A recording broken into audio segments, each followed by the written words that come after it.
Hi, my name is Natalie Kime, and I'm a financial professional and very excited to be on Conversations with Pearl today.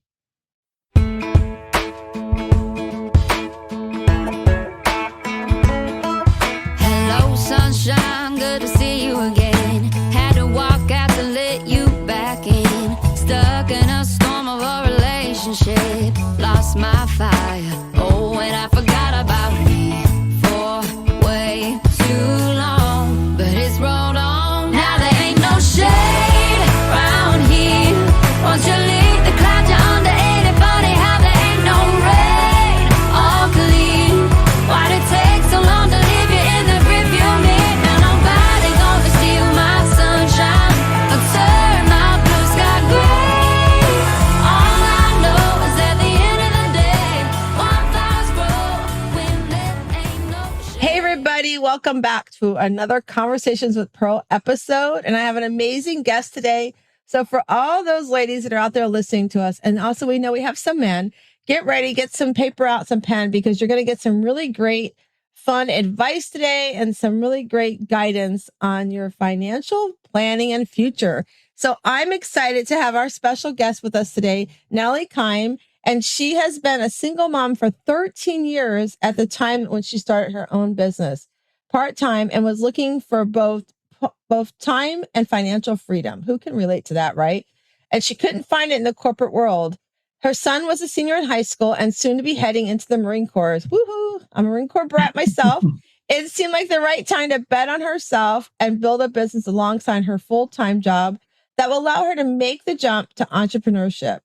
So after 2 years of building her business part-time, she left corporate career of 20 years, you guys, to help individuals and families grow their their personal wealth and make their financial dreams come true for full time. How cool is that? Like that, talk about a leap, right? So Natalie found passion in educating others regarding their finances, helping create freedom and wealth for her clients, and changing the landscape of financial services. As a single mom, there's a lot of struggle that we can all relate to over the years that drives her to teach others to avoid the same pitfalls she'd found herself in, and ensure every American knows the opportunities they have to build, protect, and pass on wealth to their families. That legacy wealth is so important for our families. She takes pride in never charging her clients for the services that her firm has, no investment minimums, which means she can truly help anyone she gets to with that chance to sit down and meet with them and meet them where they're at. So as a proud female entrepreneur, Natalie is looking for every opportunity to turn her clients' financial dreams into a reality. So welcome to the show, Natalie. Thank you, Pearl. It's a pleasure to be here. I'm excited to talk with you today. Oh, me too. And for those that are joining us, it's been a little back and forth. I've battled COVID for the past few weeks. And so Natalie's been a gem and helped me get some time to heal myself and have her come on the show. And I really felt this time of the year is a good time to talk about the subject matter about financial freedom, right? But I want to talk about that leap, like that jump. You said, I'm leaving the corporate world. And I remember that. I can totally relate that.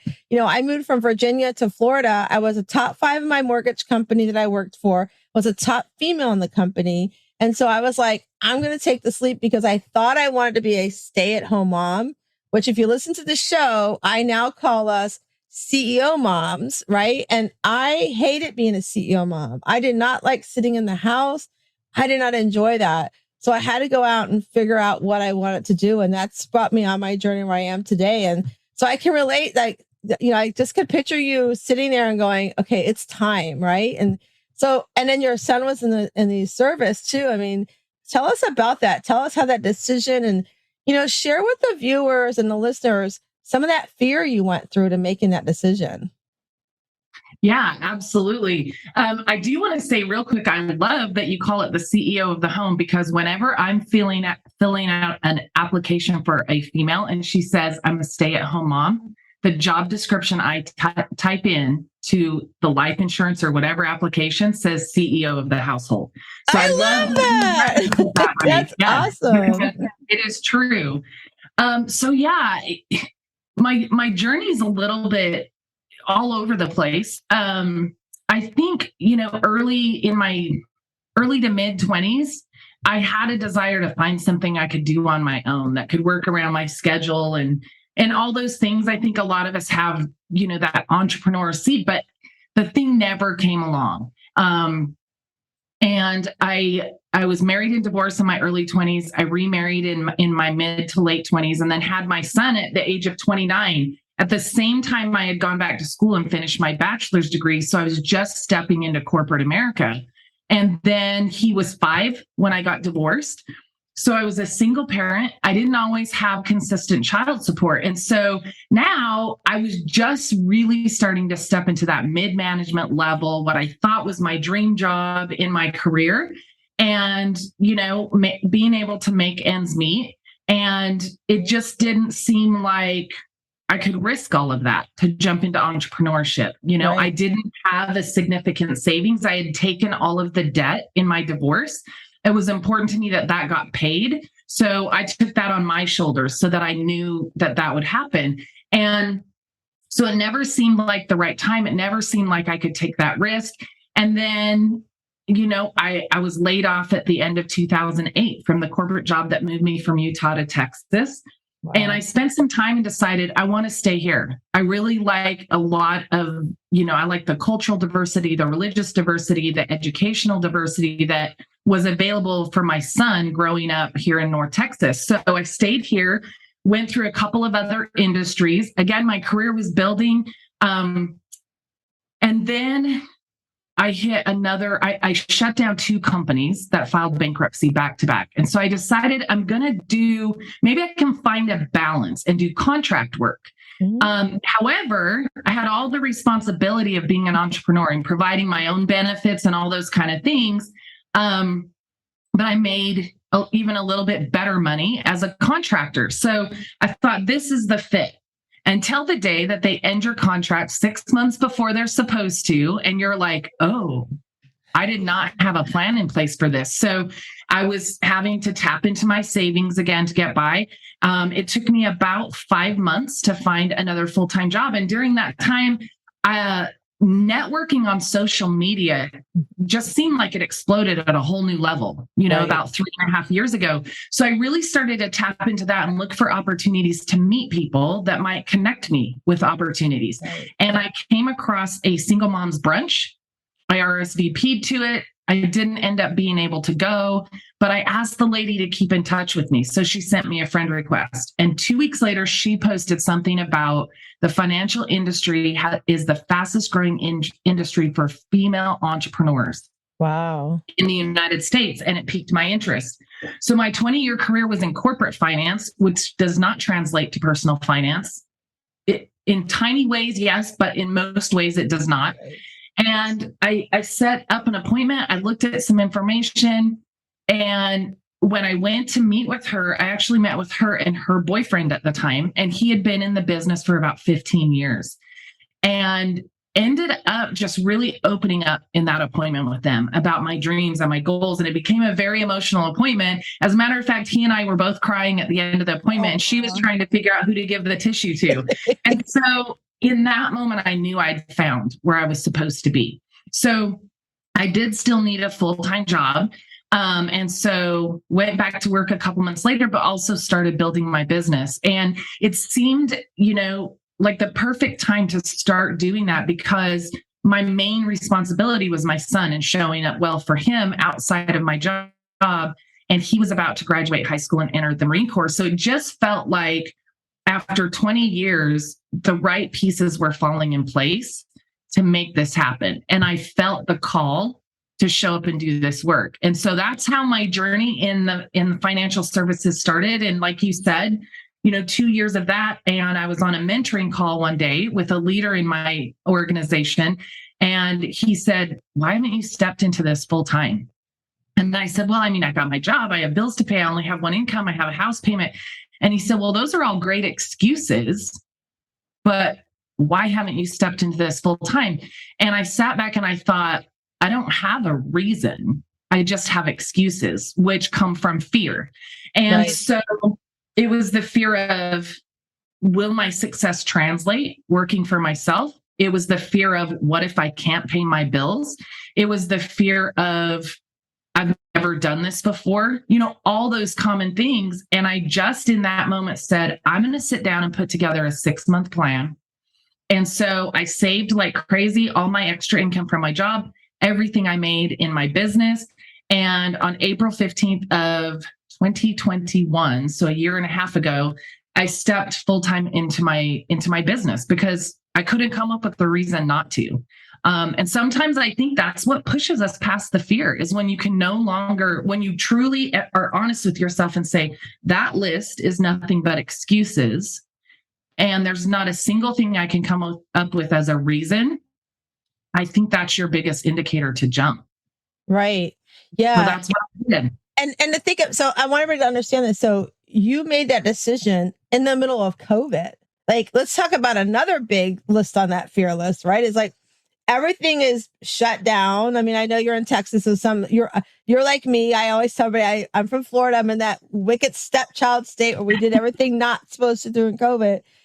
But you did all this, like so many changes, like your son going off. That's a big change. I remember when my oldest went off to the Army. It was, that's a big emotional shift. And, and then knowing that you have like all the responsibilities, like you said, everything that were the excuses was on your shoulder, right? Like that they now became your responsibilities. And then to say, okay, and I like that you did a plan. So for the listeners, like creating a plan, like really don't just go, I'm going to do it right now. Like make sure you have a plan in place. I think that's so important. I did the same thing. I love that the young lady that my son was dating, Brittany, that's one thing she did for 3 years. She was able to stay home with her daughter, like from birth to 3 years old. And just like she saved, she planned, she said, Miss Pearl, I started at an early age I learned I had to plan things because of my circumstances. And she saved. And so that like you did, you're like, okay, this is a plan. The next 6 months, I'm going to set myself up so I can step into that plan and no longer let the excuses hold us back. Right. Right. Because excuses, like you said, that fear, they are, fear is, we hear it all the time as a cliche, but it's very true. It's a liar. It's all that stuff in the front of our brain that tells us you can't, you're not worthy, you don't deserve it. We're really in the back of the brain. We have the faith and the knowledge to do it. It's just that we have to listen to the back end instead of listening to those file cabinets that need to be shredded. Right. So I just love that you stepped in that, but you also said, let me create that plan. Let me make sure I've got all the pieces in place because I want to do it the right way. I want to step into it the right way. And I want to build myself up with the tools and some of the keys I need to step into that. So kudos for you for recognizing that and to coming up with that plan. And then also like you said, you're a single mom, almost 20 years and, you've got this beautiful son that's off to the Marine Corps. So thank you for his service. We've got 3 generations I think it's now like 4 generations of Marines in my family. So it's really amazing. Yeah, it's really awesome. But to I think too is really important is that we as those that are raising our children to lead by example, to say, you can take this leap of faith anytime you want to and step in, like my youngest, Nate, he is, he's stepping into his position he has at work and becoming that leader. And I'm so proud of him because when he was younger, I would have never imagined him being the young man that would go and sit down at a convention right next to the higher up and say, hey, this is who I am. And, and then have a conversation. The guy goes, oh, I've heard about your name, at almost 23 years old. Most kids, young adults that age are like, I don't know if I can do this, so what a great example you've given to your son too, to say that. So like when you sit down with I can imagine, so I want to sit back for a second, the tissue, like not knowing who to give the tissue to, right?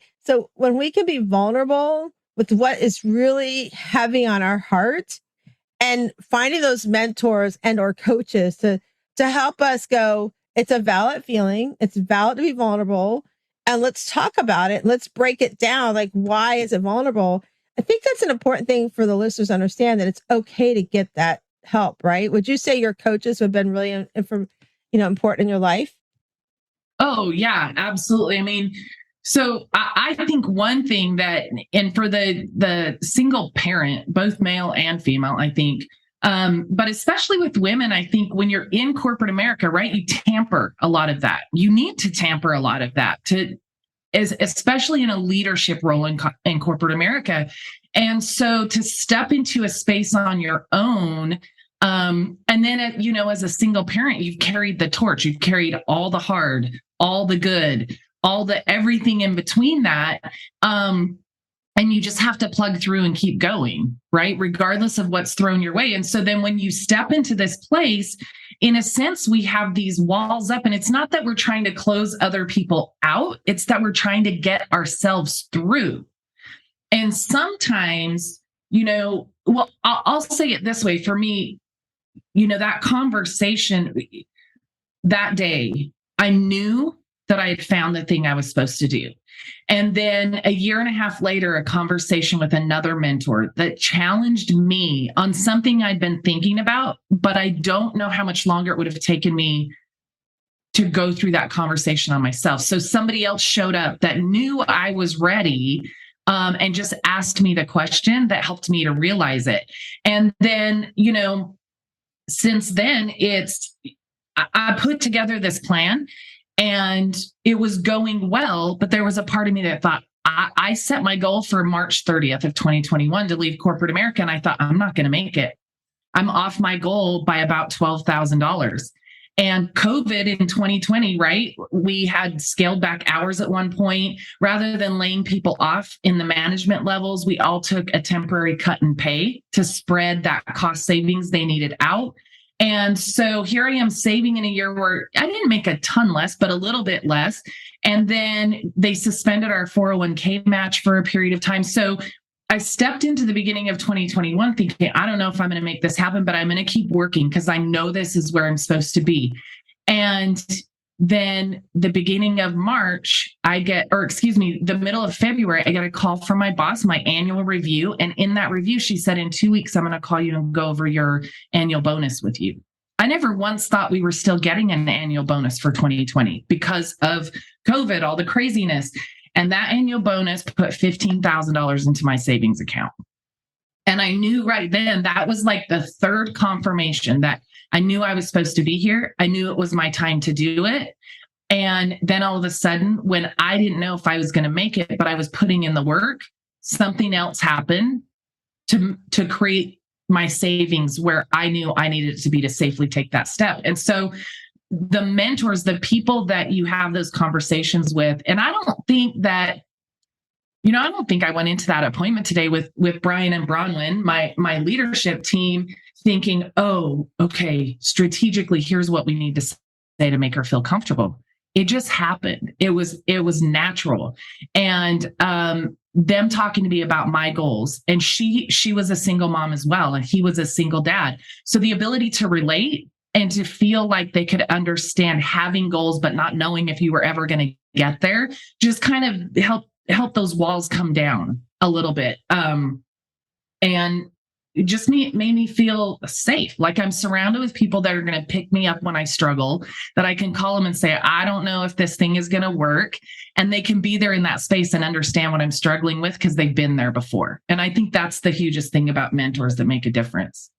Yeah, I totally agree. And I think too that I love what you were doing. And you probably realize it maybe later on, you realize that I talk about manifesting, like, where do you want to be? Okay, you're already there. Like telling yourself, I'm there already. Even though you're building to it, when we tell ourselves we're there already, then it starts coming. Like, I mean, my son passed away in July and I could have just been holed up in a corner somewhere, but I knew that's not who I was. That's not how I live when he was here in the physical world. So why would I do that when he's not here in the physical world anymore? And so I was like, I need to continue manifesting what my goals were for the end of the year.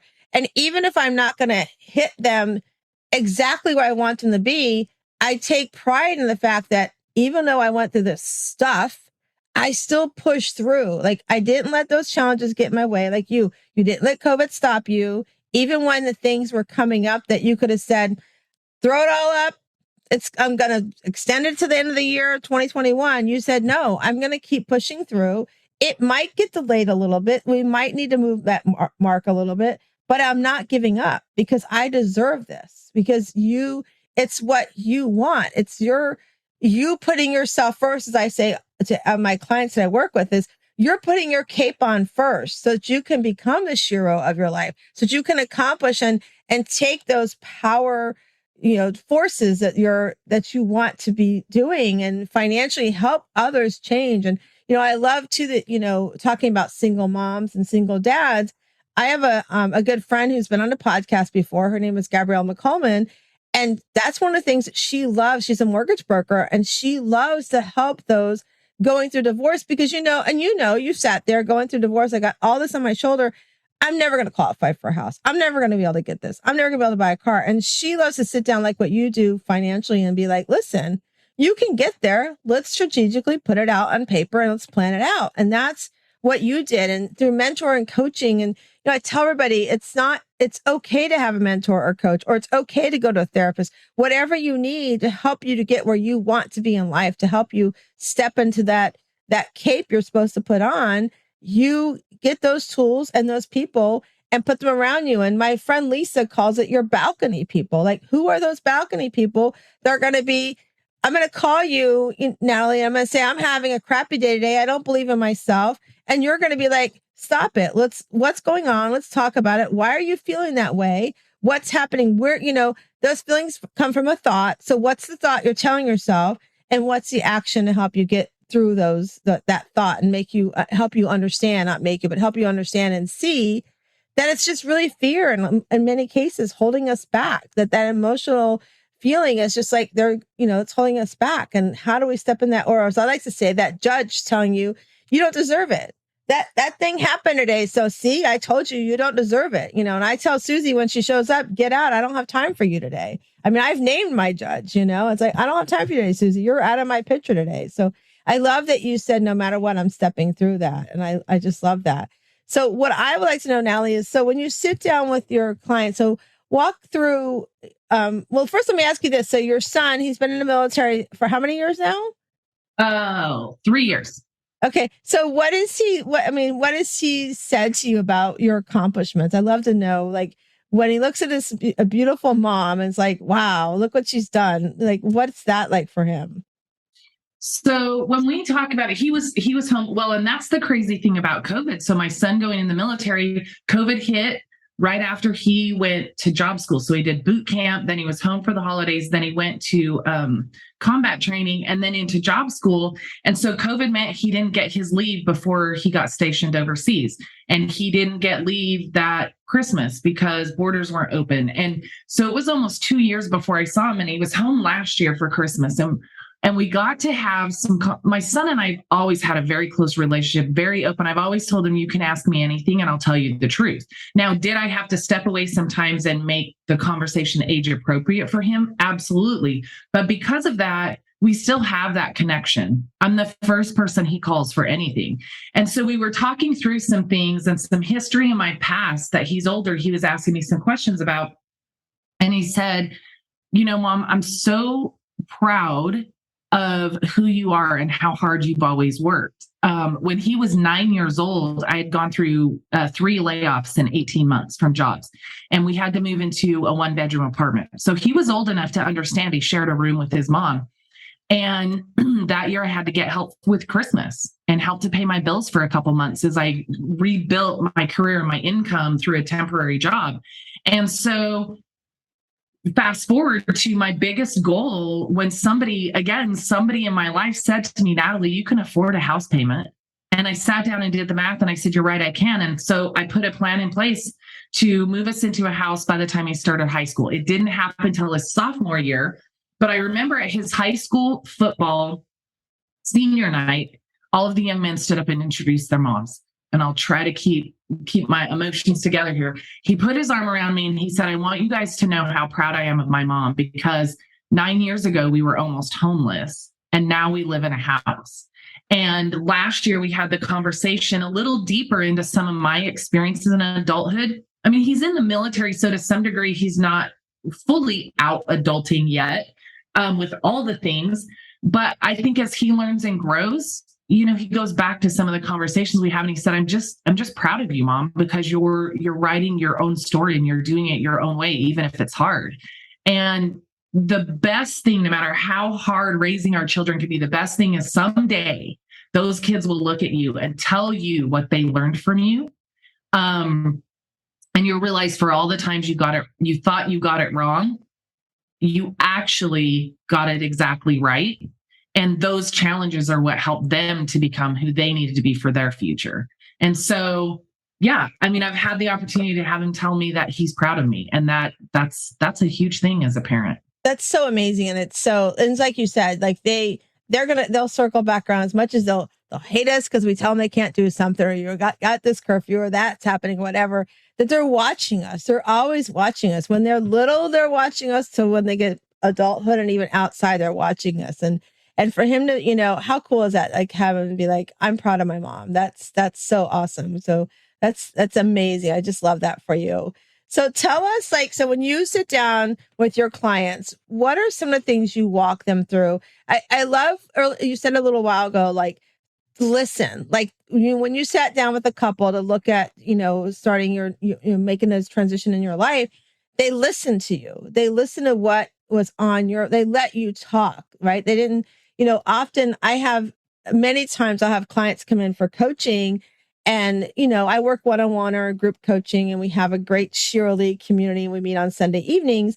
And even in all those spectrums, I'll talk about how, there's coaches out there who say, oh, I do everything right. Well, let me put a microscope on them, and let me show you where everything's not perfect. And we have to understand that when we are talking with clients or talking with friends, everybody's life is so different. And, I talked a few days ago with somebody, we were talking about how as women, we're like, we don't want them to think about, oh, this isn't going, let's just be raw with one another. Right. And so when you sit down with them, how do you get your clients to share what's deep? Because when you're talking finances, that's a scary subject for couples, and whether you're married or not, it's a heavy subject. So how do you make them feel comfortable? Yeah, great question. So the first appointment I have with anybody, I call it a one-on-one appointment. So it's an opportunity for me to ask them questions, find out who they are, why they're looking for a financial professional to help them. And so we don't dive real deep into their goals yet, because I do think that takes a little time to get them to really open up and tell me what they dream about. But the other thing is everything through the company that my license is parked with is based on education. So in that first appointment, I'm asking them questions to understand what they're looking for, to make sure that I'm a fit for that, right? Because even as a financial professional, even though I do everything A to Z, when it comes to their personal finance, retirement savings, all of that, I may not be the best fit for them depending on their scenario. And so I want to make sure that I truly feel like I'm the best person to step up and lead them on their journey. And I want them to feel the same way. But in that appointment, I provide a little bit of financial education at a high level to give them an idea and a kind of a 10,000 foot level map view of here's where we're going to go. And here's the work I do, and here's why I do it. So I give them some information 44% of Americans don't have $400 for an emergency if they needed it. But in giving those, the other thing I do, Pearl, is I tell them my story. I tell them who I am. I tell them about the time I needed two tires on my car as a single mom. I had just been laid off twice. I moved into a one-bedroom apartment with my son. And I had to ask somebody that I was dating to help me with these two tires so I could get to work and pay my rent. And so when I go through statistics, when I go through examples, when I go through the categories that I'm going to educate and guide them on in putting together their financial plan, I tell them who I really am. I tell them that I've struggled financially over the years, because I want them to understand I'm just like them. I might be a financial professional. I might have a professional license, and to do the work I do, but I'm not any different than they are. I've been married, I've been divorced, I've been a single parent, I've struggled financially. I've had to walk my son to school, because my car wasn't working and I couldn't afford to fix it for a period of time. So my biggest thing in that first appointment is just to hear enough about them that I can create that connection. And in doing that is when they'll usually start to open up. and I give love me the that. opportunity to talk about next steps from there. Yeah, I think that's really amazing because I remember when I did mortgages too. Oftentimes, I it's about building those relationships. And I remember I would be in meetings and I'd have co-loan officers that I work with who are going, "Oh, you should charge more, than that so you can make more money." And I look at them, I go, no, I'm building a relationship. So, when they want to go refinance or buy the next house, because they're going to go talk to their friend who's going to say, "Oh, I got that same rate for X amount of money," then it's going to look like, well, I didn't care about them. Then I just cared about my pockets. I was like, listen, I got to feed my family. I make sure what I do feeds my family and takes care of that.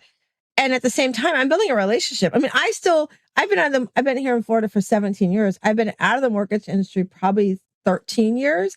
I still get old clients calling going, "Hey, who do you know?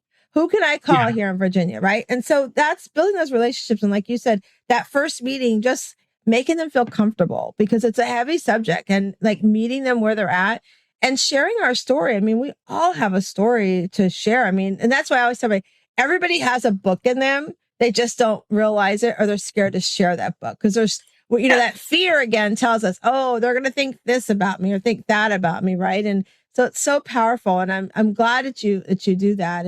And so tell us some of the financial planning that you help with. Like, what are some of the offerings and tools that you help your clients with? Yes. So in the work that I do, I guide my clients through several different areas of finance in the process. But the biggest thing I'm looking for is I like to call it where they have holes in their boat. So if you're in a boat going across a lake or whatever, if you have cracks or holes in that boat, you're going to be scooping out water the whole time to get from one side to the other, right? So where are there cracks in the boat? And the way I find that out is when we move into the second appointment, I give my clients two challenges. Number one, I need you to bring all your numbers, the best you can think of. And I give them a checklist guide, bring these things if you have them for us to talk about. But most importantly, between now and that appointment, I want you to dream. And I want you to dream bigger than your current income. I want you to dream as if money was no object, right? I want to know those big, audacious dreams that you have that you don't think you can accomplish, because my job is to try and see if there's a way I can help you actually get there. And so when we move into that appointment, that's where I find out where their holes are. Right. So we go through their goals first. I want to understand what's most important to them. And then we go through their actuals. What do they have coming in? What do they have going out? And figure out what their disposable income is, or where they have opportunity to reallocate funds that maybe they're overspending, or maybe they're, maxing out their 401k, but they have the opportunity to kind of diversify and pull some of that money back to put somewhere else. So I'm working with them for everything from life insurance, college savings for kids, long-term retirement plan, long-term care, which a lot of people don't realize the need for that, building wealth long-term, and then how to preserve that wealth and leave a legacy to their family as well. So I also have clients who need help with health insurance. So I'm able to help with that. It's outside my standard model, but I am able to help clients who do need that as well. But I really focus first on identifying, where are those holes? Do you not have an emergency fund for things that might pop up? Do you have children but no college savings? Do you have a home and a family but no life insurance? So those become the holes. And then based on what those holes are, we prioritize them, because the number one thing is to make sure they have proper protection in place. And then we take each step from there. So it's not an overnight transaction. It's not a one-time visit and all of a sudden they have a fully loaded financial plan. I'm looking to build a relationship long-term with my clients and take baby steps to get them where they need to be. And one of the biggest things we run into is we dissect their budget and where they're at or where they're not. There is always a time that I can either tell by their facial expression, or they'll actually say, I'm not where I should be, or I could have done this better, or I should have done this sooner. And what I always tell my clients is, this is the last time with me you get to beat yourself up about where you're not. Because what you're doing today is taking the most important step you can and is figuring out how to get where you want to be. So every step, every meeting we have from here on out is a step towards that ultimate reward, or that place you're trying to get to. So it's great. Let's have that conversation. That helps me understand habits and activities I can help you work on. But we're not going to focus on that anymore. We're only focusing forward, and we're going to celebrate each step of the way. And so that's the biggest thing, is really finding out where they have holes in their financial plan, understanding what their highest priorities are, and then helping them to see that what they're doing now is all about celebrating each step forward. Because I think, if I work with, a business coach, they're going to do that same thing for me with my business. Where am I maybe falling short in different categories? Or if you're working with a counselor going through, something difficult in your life, they're going to focus on where you need that healing or to fill those gaps. And so that's what I'm looking for with my clients, is wherever it is along the way they need help, giving them education. Because at the end of the day, I'm never going to tell a client what they should do. What I'm going to do is educate them so that they're confident making decisions about their financial future. I'm going to say, here are your options, and they'll have the information they need to make a decision of where to go next. I love that. That is so important. So those that are listening, is that you're not going to tell them where they need to go. You're going to help guide them to help them see where it is they feel they need to go. And you're going to help them put them those steps, like what steps to do first to get there. And I love that you call it filling up the holes in the boat, because we all have, our boat is never always completely not bringing some sort of water on, whatever that stuff is that's trying to get into our boat. It's there. So how do you fill that hole up? What steps do we need to do that? I love that visual that you shared with us, because it's so important. And then I love that you said, you're not going to tell them, you're going to help them see, because oftentimes, like, as even in my world of coaching, I'll see that go, well, my coach said I should do this. I'm like, well, how did that make you feel? Why didn't you want to do it? I'm like, then why did you agree to do it? It's like, you have to, like, I always say we have the answers in our head. Those coaches and people like yourself that are helping financial, you help us pull it out of us. And you also help us see, like, I know I do, and I hear it in you, that we see that it's okay to be where we're at. There's no shame in it. And I love that you said, okay, that's it. You get that one time and that's it. There's no shame in where you've come from.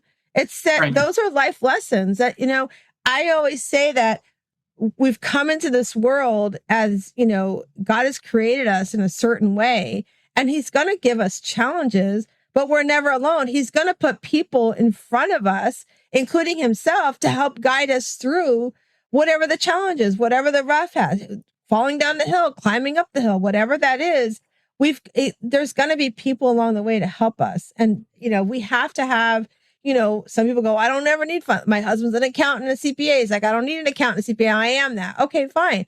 But in other areas, he needs help. Like, he started a business with our son. He needs help in understanding marketing and how that customer relation, because he's so analytical. He never had to do the customer service before. So he needs that guidance. And, so I love that you share that. So this has been so much fun. I've had a blast. I cannot believe our time has flown by already. I know. It's crazy. So tell everybody where can they find you? We're going to post and share. So the listeners that are listening, we'll when we share this out, everything will be posted how to find you. But quickly tell the easiest way to find you while they're listening to you. So the easiest way to find me is probably on Facebook or Instagram. So on Facebook, it's Natalie Kime. And on Instagram, it's @NattyKime.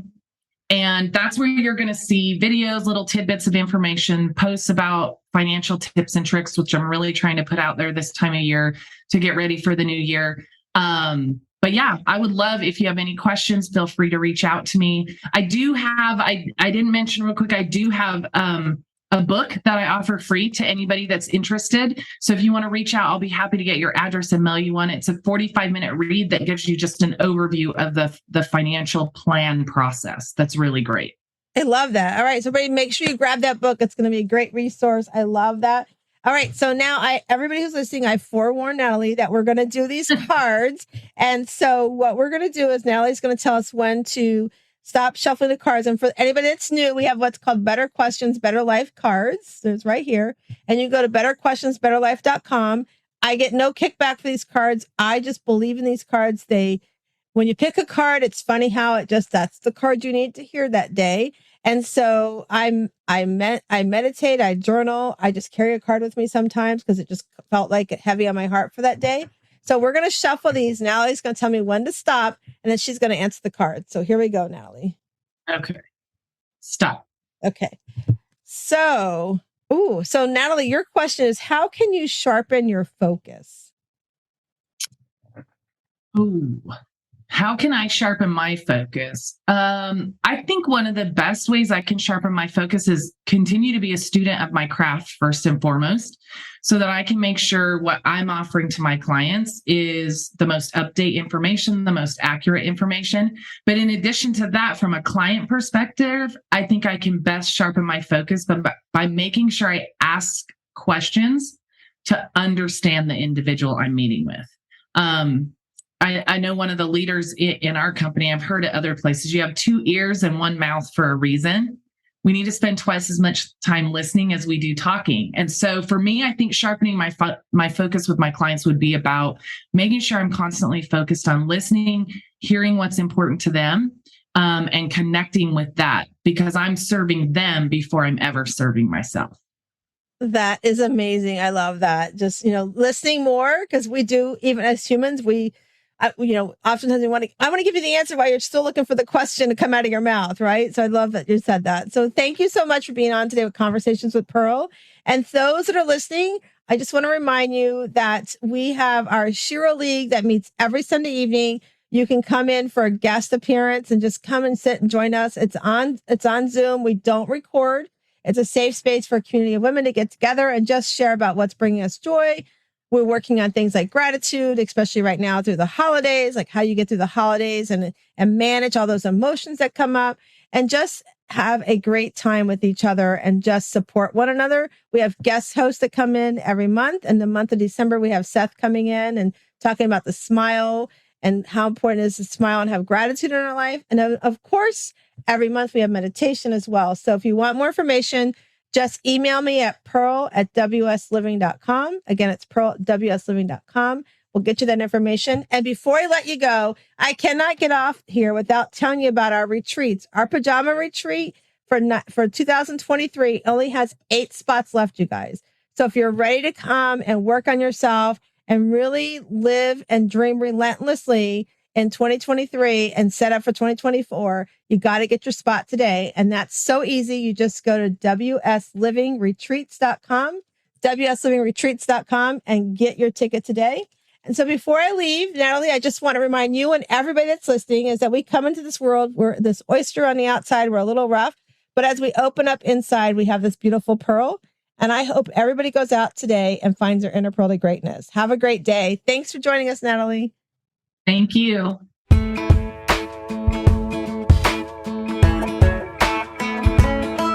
Hello, sunshine. Good to see you again.